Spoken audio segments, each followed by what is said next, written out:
Hello friends, আরেকটা নতুন ভিডিওতে তোমাদের সকলকে অনেক অনেক স্বাগত। বন্ধুরা, আজকের ভিডিওতে আমরা বাংলা বর্ণমালার ব্যঞ্জন বর্ণগুলিকে চলো সুন্দর করে পড়ে নিই। আমরা জানি বাংলা বর্ণমালাকে দুই ভাগে ভাগ করা যায়, এক স্বরবর্ণ, দুই ব্যঞ্জন বর্ণ। আজকের ভিডিওতে আমরা সেই ব্যঞ্জন বর্ণগুলিকে সুন্দর করে পড়ে নেব। আর বাংলা বর্ণমালায় ব্যঞ্জন বর্ণের সংখ্যা হলো মোট 40টি। তাহলে চলো আমরা পড়া শুরু করি, আর তোমরা কিন্তু প্রথম থেকে শেষ পর্যন্ত মন দিয়ে ভিডিওটা দেখতে থাকবে।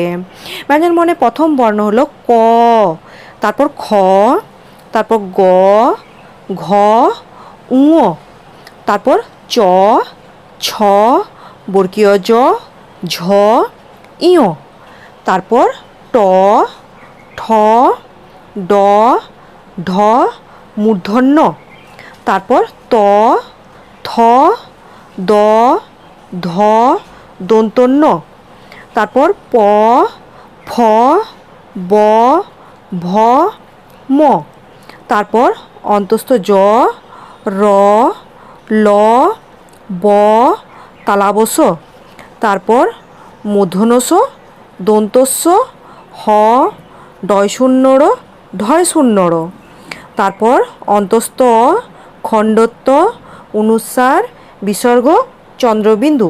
বন্ধুরা, চলো ব্যঞ্জন বর্ণগুলিকে আমরা আরেকবারও সুন্দর করে পড়ে নিই।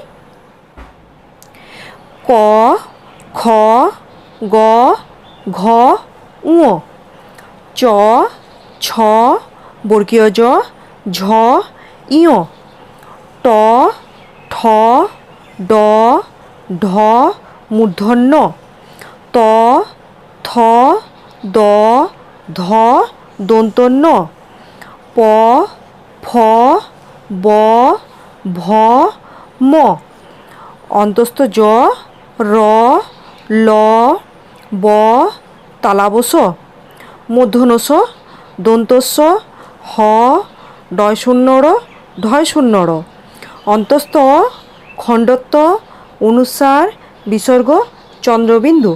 তাহলে বন্ধুরা, আজকের ভিডিওতে আমরা বাংলা বর্ণমালার ব্যঞ্জন বর্ণগুলিকে সুন্দর করে পড়ে নিলাম। আশা করি ভিডিওটা তোমাদের ভালো লেগেছে। আর আজকের মতো এ পর্যন্তই। পরদিন দেখাচ্ছে নতুন একটা ভিডিওর সাথে। এখনকার মতো টাটা।